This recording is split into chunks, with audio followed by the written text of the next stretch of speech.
नमस्कार, Manoj Tiwari talk show में आपका स्वागत है। मेरा नाम है प्रज्ञा वत्सल मिश्रा और मेरे साथ हैं तारिक सईद अज्जू जी, जो कि एक वरिष्ठ समाज सेवी हैं और वरिष्ठ कांग्रेस नेता रह चुके हैं। इस वक्त उन्होंने समाजवादी पार्टी से दावेदारी की है। आइए उनसे सियासी चर्चा करते हैं। तारिक सईद अज्जू जी, आपका हमारे शो में बहुत बहुत स्वागत है। मेरा पहला सवाल आपसे ये होगा कि आप वरिष्ठ कांग्रेस नेता रह चुके हैं, तो फिर ऐसे में कांग्रेस छोड़ने का क्या कारण था?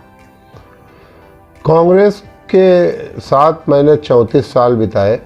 1984 से मैं कांग्रेस में रहा। उसका कारण मात्र ये है कि जो वहाँ पर मजबूत और ज़मीनी नेता हैं उनको तवज्जो कम दी जाने लगी है, जिससे आज कांग्रेस इस हालात पे पहुँच गई है। हम लोगों ने बड़ी मेहनत किया, बूथ लेवल तक मेहनत किया, लेकिन जो ऊपर के नेतागण हैं उन लोगों ने बिल्कुल भी तवज्जो उन ज़मीनी नेताओं को नहीं दिया जो सही मानों में कांग्रेस का झंडा बुलंद करते रहे, कांग्रेस की बातें जनता तक पहुंचाते रहे। उनको बिल्कुल तवज्जो नहीं दिया। 2017 के जिला न्याय चुनाव में, जो न्याय पंचायत के या आप ये नगर निकाय के चुनाव में, मेयर के इलेक्शन में यहाँ पर बहुत से ऐसे कार्यकर्ता थे जो मेयर का चुनाव लड़ना चाहते थे, लेकिन उनको न देख करके एक आयातित व्यक्ति को ला दिया गया और बहुत से लोग ऐसे रह गए जिनको जो है वो मरते रहे कांग्रेस के लिए, उनको पूछा तक नहीं गया। उसी से व्यथित हो करके हम लोगों ने, इससे पहले विधायक के चुनाव में भी कई बार ऐसा हुआ। तो जब आयातित लोगों को आप बुला करके टिकट देंगे तो कहीं ना कहीं मनोबल उन कार्यकर्ताओं का, उन जमीनी कार्यकर्ताओं का टूटता है, जिसके कारण उसी में मैं भी एक हूँ। तमाम लोगों ने कांग्रेस छोड़ी, उसी में हम भी छोड़ दिए, क्योंकि मैंने देखा कि कोई भी पूछने वाला नहीं है, इसलिए मेरी मजबूरी हो गई कि मैंने उस पार्टी का दामन छोड़ दिया। जी तारिक जी, मुझे ये बताइए कि आपको क्या लगता है कि आजकल विचारधारा की राजनीति होती है या अवसरवादिता की, और अवसरवादी लोग ही ज़्यादा सफल होते हैं क्या, और ये स्थायी है? देखिए, विचारधारा से प्रेरित होकर के मैं समाजवादी में आया हूँ। मुझे समाजवादी पार्टी की विचारधारा पसंद आई, उनके कार्य पसंद आए, इसलिए मैं समाजवादी में शामिल हुआ हूँ। मैंने आपको कारण बता दिया कि कांग्रेस की विचारधारा पहले बहुत अच्छी थी, लेकिन जब से ये विचारधारा बदली है और जब दूसरी विचारधारा के लोग वहाँ पर आने लगे हैं, तब जा कर के वो अवसरवादी हो गए हैं। अवसरवादी का मतलब, हमको अगर आप अवसरवादी कहना चाहेंगी तो मैं अवसरवाद के कारण वहाँ नहीं गया हूँ समाजवादी में, मैं एक विचारधारा के कारण वहाँ गया हूँ कि मैंने देखा कि वहाँ कार्यकर्ताओं का हर तरीके से मनोबल बढ़ाया जाता है, कार्यकर्ताओं को हर तरीके से वहाँ पर जो है साथ दिया जाता है। और कांग्रेस में हर हाल में कार्यकर्ता मरने जीने को तैयार है, लाठी खाने को तैयार है, लेकिन उसको कुछ नहीं मिलता। इसलिए विचारधारा के रूप में मैं गया, अवसरवाद के लिए मैंने वहाँ नहीं गया हूँ। तारिक जी, आज की राजनीति में आप क्या बदलाव देखते हैं? क्या पहले की राजनीति और अब की राजनीति में कोई अंतर आया है? अंतर तो बहुत आया है जी, और आपके सामने भी है, हमारे सामने भी है। लोग इस राजनीति को लोगों ने धंधा बना लिया है। राजनीति को समाज सेवा के बजाय लोगों ने सीधे बिजनेस के तौर पे उसका इस्तेमाल करने लगे हैं। चाहे वो प्रधानी का चुनाव हो, चाहे वो सांसद का चुनाव हो, हर व्यक्ति ये समझता है कि इसको अगर हम जीत लेंगे। लगभग इस राजनीति में मैं देख रहा हूँ, मैं तो बहुत दिन से राजनीति कर रहा हूँ, मैं देख रहा हूँ कि ये हर व्यक्ति सोचता है कि अगर इसमें मैं पैसा खर्चा करके या लोगों को लुभावना वो दे करके और संदेश दे करके मैं चुनाव जीत जाऊं, तो मैं उसके बाद जो है मुझे इससे कहीं ना कहीं उसका रिटर्न गिफ्ट मिल जाएगा। इसलिए राजनीति में लोग ज़्यादा कूद रहे हैं। जी तारिक जी, आप एक शब्द अगर आपको बोला जाए कि आप समाजवादी पार्टी को ज्वाइन करने का आपका जो ये फैसला है, उसके पीछे आपकी मेन वजह क्या है, तो आप क्या बोलेंगे? मेरी मेन वजह समाज सेवा है, और जो आज इस कोरोना के भीषण और ख़तरनाक काल में भी आज भी समाज सेवा में लगा हूँ और घर बैठ कर के समाज सेवा कर रहा हूँ। उसकी आपको पूरा रिकॉर्ड दे सकता हूँ। लेकिन समाज सेवा के अलावा हमारा कोई भी तात्पर्य नहीं है। हाँ, पार्टी अगर कल कोई चीज़ हमसे कार्यकर्ता के रूप में अगर कोई पार्टी निर्देश देगी, दिशा देगी, तो उसको हम पूरा करेंगे। जी सर, आपकी तैयारी शहर पश्चिमी विधानसभा से पहले से हो रही है और अब आपको एक दावेदार के रूप में देखा जा रहा है, इससे आप कितने सहमत हैं और आप कैसे उसको बताएं? देखिए, राजनीति और राजनीतिक दल को ही राजनीति कहते हैं। हाँ। मैं उस बात को बिल्कुल कतई बुरा नहीं मानता हूँ कि राजनीतिक दल को लोग कहते हैं कि ये राजनीति कर रहे हैं, तो राजनीतिक दल तो राजनीति करने के लिए ही वहाँ पर रजिस्टर्ड होता है चुनाव आयोग में। लेकिन अगर मैं 2012 में भी मैंने कांग्रेस से दावेदारी की थी, 2017 में भी दावेदारी की थी जब गठबंधन समाजवादी से पार्टी से हो गया था, और हम लोगों की पूर्ण उपेक्षा 2017 में हुई, 2012 में हुई और यहाँ पर टिकट नहीं मिला। दावेदारी को मैं अभी कोई स्थान नहीं दे रहा हूँ। मैं अपना काम करूँगा, मैं अपना काम करके पार्टी को दिखाऊंगा। अगर पार्टी को ये लगता है, समाजवादी पार्टी जो हमारी पार्टी आज है, हमको उसको पार्टी को लगता है या हमारे नेता राष्ट्रीय अध्यक्ष माननीय अखिलेश यादव जी को लगता है या अन्य नेताओं को लगता है कि ये व्यक्ति इस विधानसभा के लिए उपयुक्त है, अगर वो दिशा निर्देश देंगे तो हम लड़ने के लिए तैयार हैं। जी तारिक जी, ऋचा सिंह पहले प्रत्याशी रह चुके हैं, इस बार उनकी भी दावेदारी है, और पूर्व विधायक जो थे आसिफ जाफरी जी, उनकी भी दावेदारी है। ऐसे में तारिक सईद अज्जू जी अपने आप को कहाँ पाते हैं? देखिए, ऋचा सिंह जी एक विश्वविद्यालय की अध्यक्ष रही है, महिला है, हम उनका सम्मान करते हैं। अच्छा हुआ उनको टिकट पिछली बार मिल गया था, गठबंधन में मिला था, हमको निर्देश हुआ था ऊपर से कि आपको गठबंधन में रहते हुए गठबंधन धर्म निभाना है और ऋचा सिंह को मदद करनी है। हम लोगों ने मदद भी किया, जिसके कारण उनको इतने वोट मिले वो खुद भी जानती है और हम भी जानते हैं। बहुत से ऐसे राजनीतिक मामले हैं जिसको वो जानती हैं।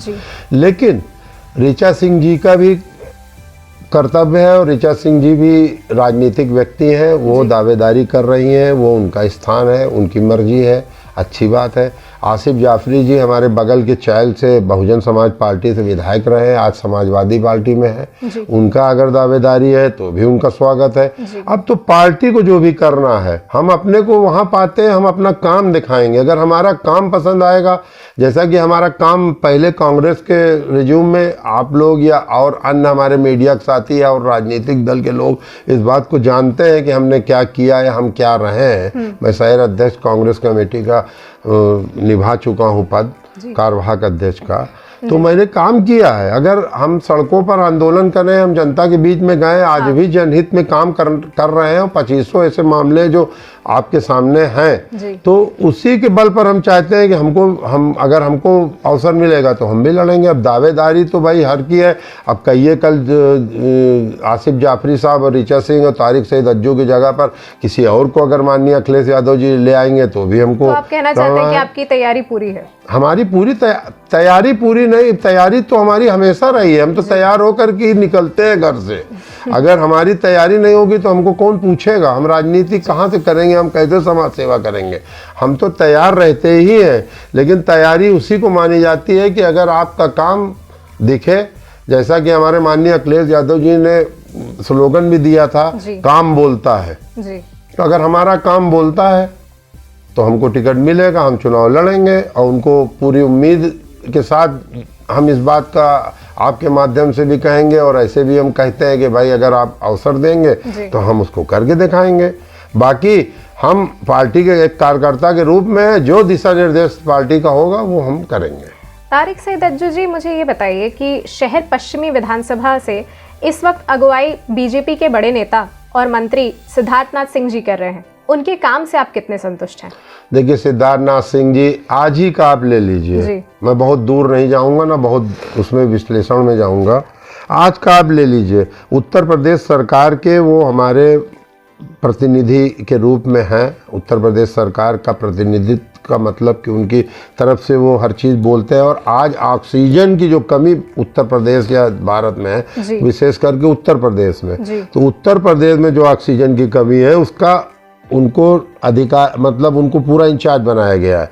लेकिन आप प्रयागराज में देख लीजिए, आप उत्तर प्रदेश के अन्य स्थानों में देख लीजिए, विशेष करके राजधानी लखनऊ में देख लीजिए, आप ही लोग दिखा रहे हैं, मैं नहीं देखने जा रहा हूँ। लेकिन हालत क्या है ऑक्सीजन की? तो अब उनसे बहुत ज़्यादा उम्मीद और अपेक्षा भाजपा के कार्यकर्ता ही नहीं कर पा रहे हैं, तो हम क्या करेंगे?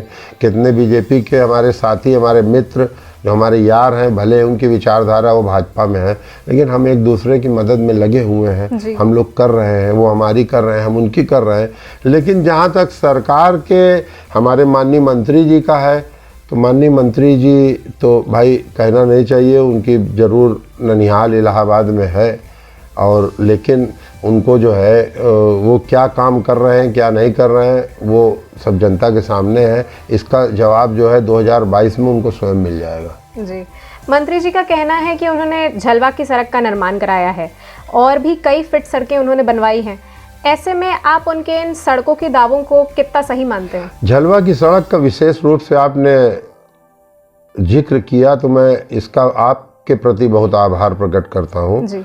मैंने झलवा में पोस्टर भी लगवाए थे मंत्री जी के 2017 के आगमन से पहले। अच्छा। और मैंने पोस्टर भी लगवाए थे, और आपको याद होगा तत्कालीन मुख्य सचिव दीपक सिंघल जी थे जो यहाँ पर सिविल लाइंस में निरीक्षण करने आए थे, सिविल लाइंस के एमजी मार्ग के निर्माण में। तो मैंने उनको घेरा था और घेर करके उस ज्ञापन को मैंने दिया था कि ये झलवा की सड़क से लेकर के और वहाँ तक आपका खुरुद अफरावल तक ये सड़क का निर्माण तत्काल किया जाना चाहिए, जिस पर तत्कालीन जिलाधिकारी, मुझे नाम नहीं याद आ रहा है उस समय, कमिश्नर तत्कालीन राजन शुक्ला जी थे। हम लोगों ने पूरा उसमें प्रयास किया है, पूरा उसमें जी जान लगाई है, धरना प्रदर्शन किया है।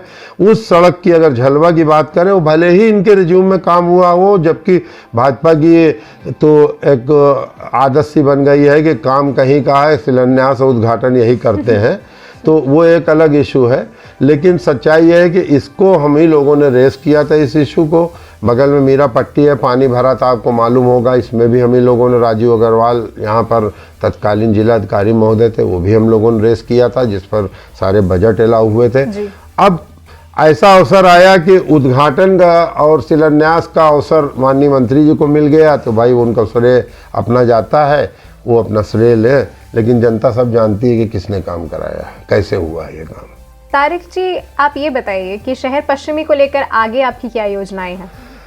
अगर मुझे पार्टी ने निर्देश दिया चुनाव लड़ने का, और अगर चुनाव लड़ने का अवसर प्राप्त हुआ जी, तो मैं बहुत अधिक बात अभी से कुछ ना कह पाने की स्थिति में हूँ, क्योंकि कुछ अभी कहना भी उचित नहीं होगा जी।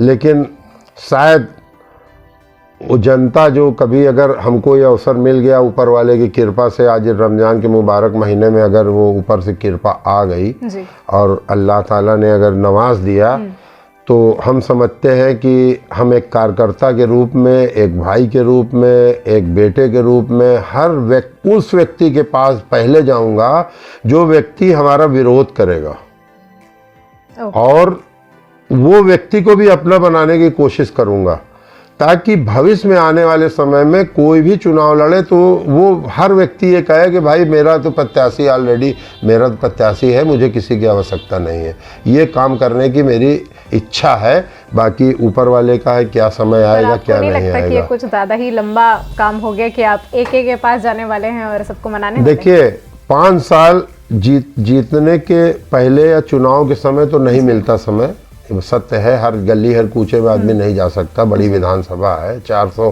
से ऊपर बूथ है यहाँ पर। लेकिन विधानसभा जीतने के बाद 5 साल अवसर मिलता है, 5 साल में तो हर गली में जाया जा सकता है, अगर वो क्षेत्र का विधायक और सांसद चाहे तो आप ये चाहते हैं कि आप हर एक से आप रिश्ता बनाएं? जी, रिश्ता बनाने की अभी भी कोशिश है और रिश्ता बनाता रहा हूँ। मैं तो बड़े गर्व के साथ इस बात को आपके सामने कहना चाहता हूँ, मैं एक मुस्लिम समाज में पैदा हूँ, मुस्लिम धर्म मानता हूँ, मुस्लिम समाज में पैदा हुआ हूँ। लेकिन कोई भी मुस्लिम नेता आज के इस रिज्यूम में, जब से हमारे माननीय मोदी जी आए, आप खुद ही देख रहे हैं, शमशान का प्रस्थान, हिंदुस्तान, पाकिस्तान, मुस्लिम, हिंदू, दुनिया की बातें, इस तरह की बातें पैदा हो रही हैं। उस रिज्यूम में भी आप, मुझे गर्व है कि मैं मुस्लिम होने के बावजूद मेरी हिंदू भाइयों के बीच में मुस्लिमों से ज़्यादा पकड़ है। जी। 2022 के चुनाव में आपको क्या लगता है, उत्तर प्रदेश में सत्ता बदलेगी या वही रहेगी? निश्चित बदलेगी। ये आप किस बिना अब तो इसलिए भी बदलेगी कि अब तो सरकार ने लोगों की जिंदगियां भी लेनी शुरू कर दी हैं। ऑक्सीजन ही नहीं दे पा रही तो क्या देगी? मोदी जी कह रहे हैं कि साहब जो है वो आपको 2 महीने का राशन देंगे। मर रहा है, खाएगा क्या? जब वो जिंदा ही नहीं रहेगा तो क्या खाएगा वो? जो सरकार ऑक्सीजन नहीं दे पा रही है, जो सरकार लोगों को जो है अस्पताल नहीं दे पा रही है, जो सरकार दवाई नहीं दे पा रही है, वो क्या उसको कहाँ जीतने का अवसर मिलेगा? मुझे तो नहीं लगता। सरकार बदलेगी ही बदलेगी जी। क्योंकि इनसे प्रकृति भी नाराज है। और मैं तो ये कहूँगा, खुली बात कहूँगा कि जितनी मृत आत्मा है वो इनको नहीं छोड़ेंगी। ये थोड़ी बड़ी बात कह दी। बड़ी बात नहीं कह रहा हूँ, मैं दिल की बात कह रहा हूँ। जितनी मृत आत्माएं हैं, जो उनके पीड़ित परिवार हैं, चाहे वो फाफामऊ के प्रयागराज के नीचे जल रही लकड़ियों के अंदर लाशें हैं, चाहे वो काला डाड़ा की कब्रस्तानों के अंदर दफन हुई लाशें हैं, हर के पीड़ित जिस मुसीबत से अपने परिजनों को गाड़ रहे हैं, मेरे आंखों में आंसू आ जाता है, क्योंकि मैं उसको देख रहा हूँ, करीब से देख रहा हूँ। आप खुद देख रही 22-22 हजार रुपए की लकड़ी, 22-22 हजार रुपए की लकड़ी कौन देख रहा है? क्यों रोका जा रहा है? कैसे हो रहा है?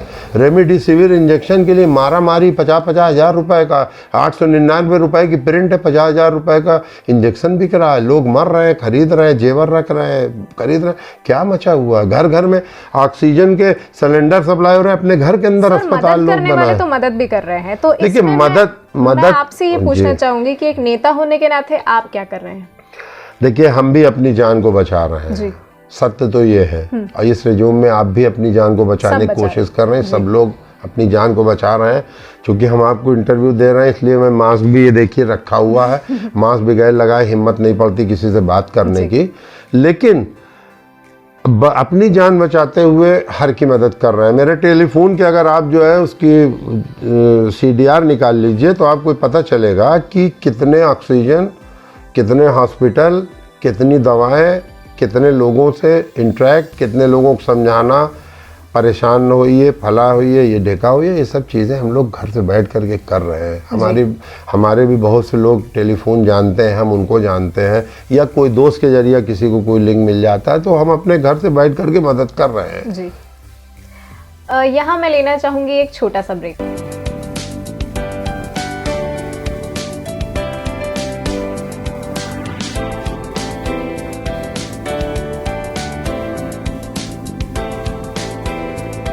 ब्रेक के बाद आपका स्वागत है।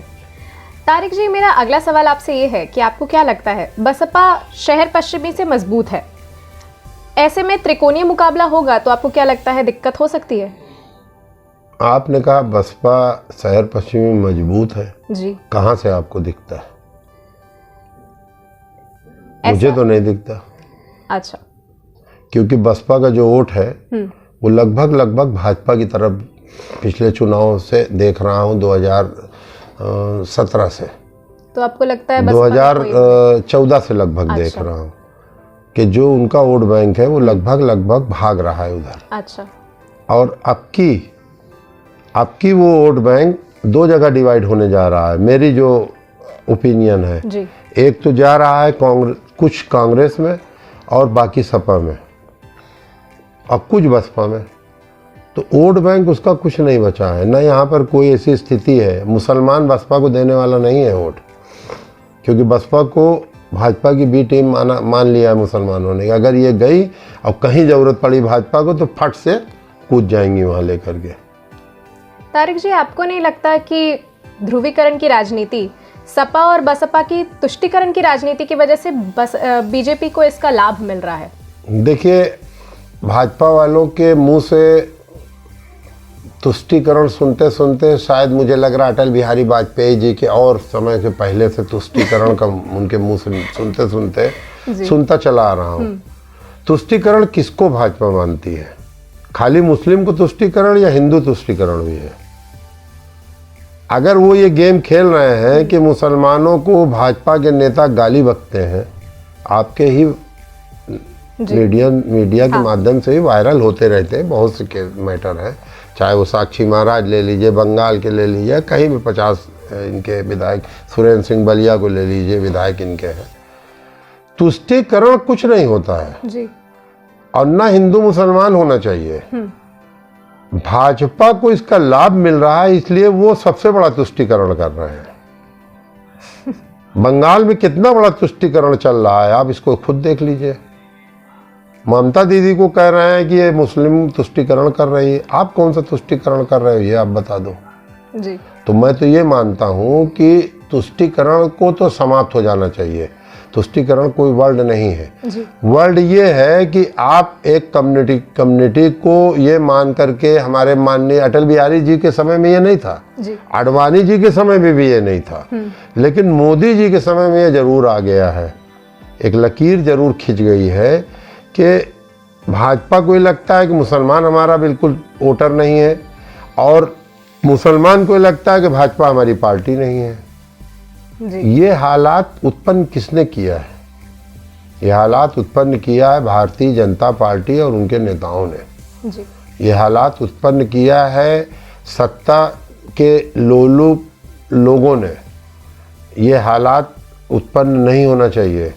भारत में हम हिंदू मुस्लिम सिख ईसाई, अभी कल पढ़ रहा था कि कोई बॉम्बे का 22 लाख की अपनी गाड़ी बेच करके लोगों के बीच में ऑक्सीजन बांट रहा है, मुस्लिम कोई है तो इंसानियत पहले देखो। अब कुछ नहीं है, अभी ये तो एक झटका है जो अभी आया है ना, ये कोरोना के नाम पर। इससे भी अगर सरकार जग जाए तो शायद है नहीं, वरना हिंदू भी मर रहा, मुसलमान भी मर रहा, सिख भी मर रहा, ईसाई भी मर रहा। तुष्टीकरण कोई शब्द नहीं है। वोट के लिए तुष्टीकरण करना हम समझते हैं सबसे बड़ा पाप है, चाहे वो कोई भी पार्टी करे। जी तारिक जी, ये बताइए कि पिछले लोकसभा चुनाव में बड़ा गठबंधन सफल तो नहीं हो पाया था। ऐसे में 2022 के चुनाव में आपको क्या लगता है, अकेले लड़के सपा कोई बदलाव ला पाएगी? उस गठबंधन का मैं प्रबल विरोधी था, लेकिन उस गठबंधन में मैं था नहीं, मैं कांग्रेस में था जी। लेकिन उस गठबंधन का मैं इसलिए प्रबल विरोधी था कि जब आप गांव-गांव में, गली मोहल्ले में, शहर में 14 साल 20 साल से, जब से मायावती जी से मुलायम सिंह जी का गेस्ट हाउस कांड हुआ था, तब से जब कार्यकर्ता एक दूसरे के खिलाफ हुए हैं जी, और एक दूसरे के खिलाफ वोट दिए हैं, तो कैसे आप मिलन करा दोगे एक साथ गठबंधन का? तो गांव-गांव गली-गली में लोगों ने नहीं माना जी। वो गठबंधन ही गलत हुआ था। खाली जो है, जो आप ही लोग के शब्दावली में रहता था कि बुआ और बबुआ का गठबंधन है, तो वो बुआ बबुआ का गठबंधन बिल्कुल गलत था। और मुझको ये शब्द इसलिए कहना पड़ रहा कि ये आप लोगों की शब्दावली उस समय थी जी। लेकिन अगर गठबंधन 2017 में कांग्रेस से नहीं हुआ होता तो भाजपा इतनी सीट नहीं पाती विधानसभा में भी, और अगर 2019 में अगर ये बसपा और सपा के साथ में गठबंधन नहीं करे होते तो भी इतनी सीट भाजपा नहीं पाती, अलग अलग लड़े होते। तो गांव-गांव में जो क्लैश था, उस क्लैश को कार्यकर्ता नहीं भूला था। नेता भले बूट गए होंगे लखनऊ दिल्ली में बैठ करके, कार्यकर्ता नहीं भूला था, और कार्यकर्ताओं ने वही काम किया जो काम इनको करना था, जो दिलो दिमाग में था। अब एक बात आप बताओ, अगर कोई किसी को पीटे है गांव में, वो आपके नेताओं के साथ आने से वो एक साथ वोट देने चला जाएगा? एक दूसरे के खिलाफ मुकदमा लिखाए वो चला जाएगा? आप सोचिए खुद इस बात को। वो हुआ है, इसलिए वो गठबंधन फेल हुआ। सर, आपको नहीं लगता है कि आज राजनीति के आक्रामक तरीके की वजह से एक वर्ग को सिर्फ मायूसी हाथ लगी है, वो भी सिर्फ अलग अलग रहने की वजह से? किस वर्ग को? सर, जितने भी लोग, मतलब जैसे जो ढंग से अपनी राजनीति का प्रचार नहीं कर पा रहे हैं, जैसे कि सपा और कांग्रेस वगैरह भी आजकल अपने प्रचार उतने तेजी से नहीं कर पा रहे जितना कि बीजेपी कर पा रही है, क्योंकि बीजेपी का प्रचार करने का तरीका बहुत आक्रामक है। तो ऐसे में आपको नहीं लगता कि ये गलत हो रहा है? देखिए, बीजेपी का प्रचार करने का तरीका आक्रामक नहीं है। बीजेपी हर उन प्रदेशों में आक्रामकता दिखाती जहाँ उनकी सरकार है और विपक्षियों पर अत्याचार करती है। अगर विपक्षी आज की डेट में ऑक्सीजन नहीं मिल रही है, अगर सड़क पे 20 आदमी उतर जाएगा तो उसको 144, उसके ऊपर जो है क्या नाम है, आपने उल्लंघन कर दिया महामारी का एक्ट, ये एक्ट वो एक्ट सब लगा देंगे ना। बंगाल में ममता बनर्जी ने तो नहीं एक्ट लगाया किसी के ऊपर कि मोदी जी जो है कह रहे हैं मुझे हर तरफ शहर दूर जिधर देखो उधर सर ही सर दिख रहा है, मगर कभी मोदी जी ने नहीं कहा होगा, अमित शाह जी ने, कि एक मास्क लगा के मुझे दिखो पूरी मीटिंग में। दिखे? नहीं दिखे। तो इस वजह से आक्रामकता लोगों के अंदर नहीं है। लेकिन ये बिल्कुल जान लीजिए कि इनकी आक्रामकता के विरोध में विपक्षी कम कहिए, जनता ज़्यादा कहिए, चाहे वो जनता विपक्ष के किसी भी पार्टी की सपोर्टर हो, वो अंदर अंदर ज्वालामुखी की तरह जल रही है। विस्फोट कभी भी हो सकता है। पर आपको नहीं लगता कोरोना ने आज जो इतना भयावह रूप लेके रखा है उसमें कहीं ना कहीं समाज का भी दोष है? समाज का दोष है, निश्चित दोष है, लेकिन कहीं ना कहीं सरकार का उससे ज़्यादा दोष है। क्योंकि जब वुहान में पहला आया था, चाइना के वुहान में जब पहला संक्रमण आया था, उसके बाद भी हमारे माननीय मोदी जी ने वहाँ की प्लेनों को, वहाँ के यात्रियों को नहीं रोका, जिससे आगरा में इटली के लोग आ गए, जिससे वुहान से कई लोग आ गए, जिससे हमारे पूरे देश के अंदर कोरोना फैला। और उस भयावह स्थिति को देखने के बाद भी होश नहीं आया कि अगर कल दूसरी स्थिति आएगी तो हम कैसे इसको कंट्रोल करेंगे, उसको नहीं देखा, और जिसके कारण आप नतीजा देख लीजिए। सर, चाहे राजनीति में सरकार कुछ भी कर लेती, चाहे जब वुहान का फर्स्ट केस आया था तभी यहाँ पे लॉकडाउन लगा दिया जाता, फिर भी ये एक पैंडेमिक है, ये होना ही था, ये पूरी दुनिया में होना था। तो जब फर्स्ट वेव को नहीं कंट्रोल कर पाए, उसके बाद आपको क्या लगता है सेकेंड वेव जब आई कोरोना की, तो ऐसे में सरकार से कहाँ चूक हो गई? सरकार से यहाँ चूक हो गई कि जो आज ऑक्सीजन से लोग मर रहे हैं वो व्यवस्था उन्होंने नहीं कर पाई।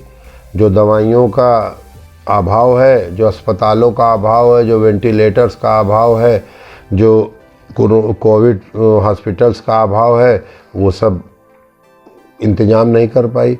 चुनाव में मस्त रहे और जनता जो है त्रस्त रही। और जनता को भी लगा कि अरे मोदी जी तो खुद ही मस्त हैं, तो हम भी मस्त हो जाएं, काहे गए हम वो करें। जनता भी मुंह खोल के खुलेआम चलने लगी। और उसके बाद जब पा गई तो अब सब डर के मारे मुंह में मास्क लगा के सड़क पे घूम रहे हैं। आपको नहीं लगता ये जो कुंभ वगैरह का प्लान था और ये जितने भी चीज़ों का प्लान था, मैं उस पर बहुत नहीं जाना चाहूँगा। देखिए, हम किसी को बुरा नहीं कह सकते। अपनी ज़बान में मैं भारतीय जनता पार्टी में नहीं हूँ, इसलिए मुझे कहने में बिल्कुल अच्छा नहीं लगेगा। भारतीय जनता पार्टी के और आपके ही मीडिया के बहुत से चैनल्स ने एक निजामुद्दीन में मरकज़ है, उसके अंदर से निकले हुए लोगों को जमाती कह के और उनके ऊपर जो जो आरोप लगाए थे, वो बहुत आरोप विश्लेषण से कहने की ज़रूरत नहीं है। जो आरोप लगाए थे, उन आरोपों के बाद क्या निकला, मौलाना साद को आज तक नहीं छुआ गया। उनके खिलाफ क्या हुआ क्या नहीं हुआ कुछ नहीं पता चला। उसके बाद वो जमाती यहीं इलाहाबाद के अंदर इंडोनेशिया कई जमाती स्टेशन की मस्जिदों से पकड़े गए। उसके बाद कोरोना में रहे, फिर उनकी वो कोर्ट गए, कोर्ट से उनको फ्री हैंड कर दिया गया, वो अपने देश वापस हो गए। वैसे ही कुंभ के अंदर जांच का कहा गया, जांच करा के ही लोग स्नान करने आएंगे। मैं एक बात कहना चाहूँगा कि फैलता तो भीड़ से ही है, चाहे बंगाल में भीड़ से रैलियों से फैले और चाहे कुंभ में स्नान से फैले या कहीं अन्य स्थानों पर कोई भी जगह पर भीड़ हो वहाँ से फैले, मेला से फैले, नमाज से फैले, कहीं से भी भीड़ से फैलता है जी। लेकिन कहीं ना कहीं जब ये हालत है तो भाई आप रैली कर सकते हो तो हमारा कुंभ क्यों ना हो? वो तो इंतजाम आपको करना है ना। आपकी तो वहाँ डबल इंजन की सरकार है। एक इंजन तो आपका बैठा हुआ वहाँ जो है बंगाल में दीदी कर रहा है, और एक इंजन जो है वहाँ बैठा हुआ जो है हरिद्वार नहीं संभाल पा रहा है जहाँ कुंभ हो रहा है। हमारे उन धर्माचार्यों का मैं आभार करूँगा जिन्होंने बीच में ही कई अखाड़ों ने कह दिया कि भाई हम कोरोना को बचाने के लिए जो है, कोरोना से लोगों को बचाने के लिए हम कुंभ को यहीं पर समाप्त करते हैं। तो ये देखिए, आरोप प्रत्यारोप का सिस्टम है। ये सब वोट के लिए आरोप प्रत्यारोप करते हैं, मैं उसमें बहुत विश्वास नहीं करता हूँ, लेकिन फैलता है भीड़ से ही है जी। अगर मेरा मेन फोकस राजनीति पर ही रहे तो आपको क्या लगता है 2022 के चुनाव में क्या मेन मुद्दे रहेंगे? 2022 के तक अगर ऊपर वाला इस भयावह स्थिति को समाप्त कर दे तो बहुत बड़ा शुक्रिया उसका है। जबकि हम लोग रमज़ान के महीने में दुआ भी मांग रहे हैं कि जल्दी भयावह स्थिति ख़त्म हो। अगर ये स्थिति कमोबेश आसपास रही तो ये ऑक्सीजन ही ले लेगी। ये ऑक्सीजन का जो लाइन सरकार की है वही कट जाएगी, अपने आप कट जाएगी, उसको बहुत कहने की ज़रूरत नहीं पड़ेगी। लेकिन मुद्दे जहाँ तक हैं, मुद्दे तो बहुत हैं, फेल होने के बहुत से मुद्दे हैं। उन मुद्दों को क्या कहा जाए? आप खुद जानती हैं मुद्दे कहाँ हैं। दवाई नहीं है, महंगाई है, भ्रष्टाचार चरम पर है। हर आदमी, भाजपा के खुद लोग थाने के अंदर पैसा दे करके छूट रहे हैं।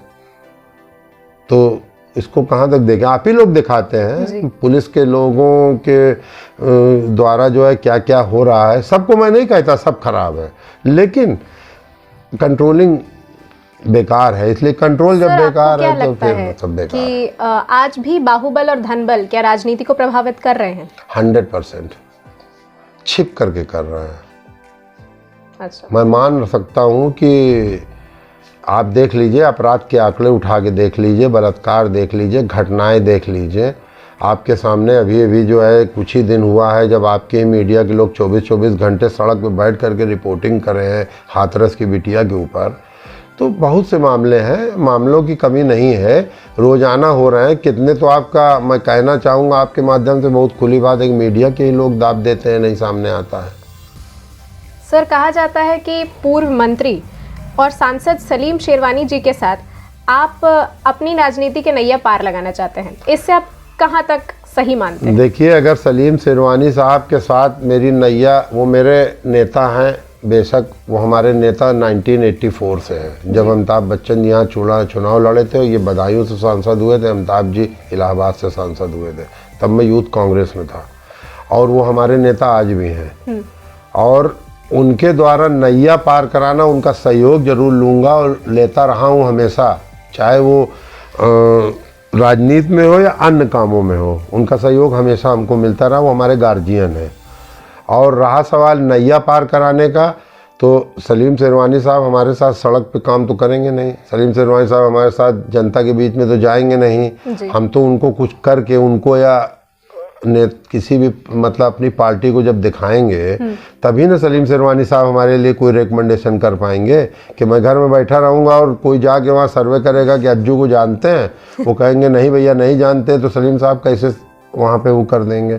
तो सलीम शेरवानी साहब हमारे गार्जियन हैं, उनका हमारे ऊपर सदा हाथ रहा है और सदा हाथ रहेगा, ये हमारी अपेक्षा है। बाकी नैया पार कराना तो ऊपर वाले के हाथ में है।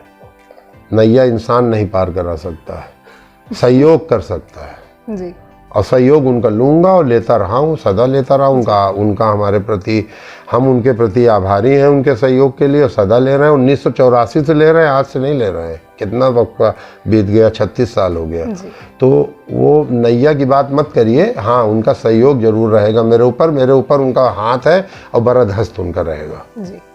अंत में मैं आपसे ये जानना चाहूँगी कि शहर पश्चिमी की जनता को आप क्या संदेश देना चाहेंगे?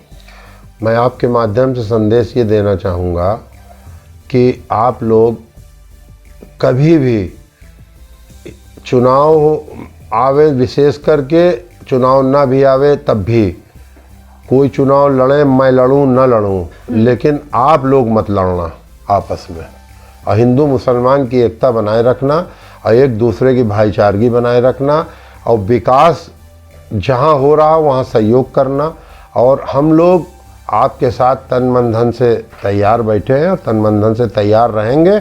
यदि हमको पार्टी ने कभी हमारे ऊपर भरोसा किया तो हम आपके साथ कंधे से कंधा मिला करके चलेंगे, विकास की धारा बहाएंगे, ये हमारा वादा है जी। तारिक सईद अज्जू जी, हमारे शो में भाग लेने के लिए आपका बहुत बहुत धन्यवाद। जैसा कि आप देख रहे थे, हमारे साथ थे तारिक सईद अज्जू जी, जिन्होंने यही संदेश दिया कि एकता में ही शक्ति है। ऐसे ही कई सियासी नेताओं से आपकी हम मुलाकात कराते रहेंगे। इजाज़त दीजिए मुझे, यानी कि प्रज्ञा वत्सल मिश्रा को, और देखते रहिए मनोज तिवारी टॉक शो।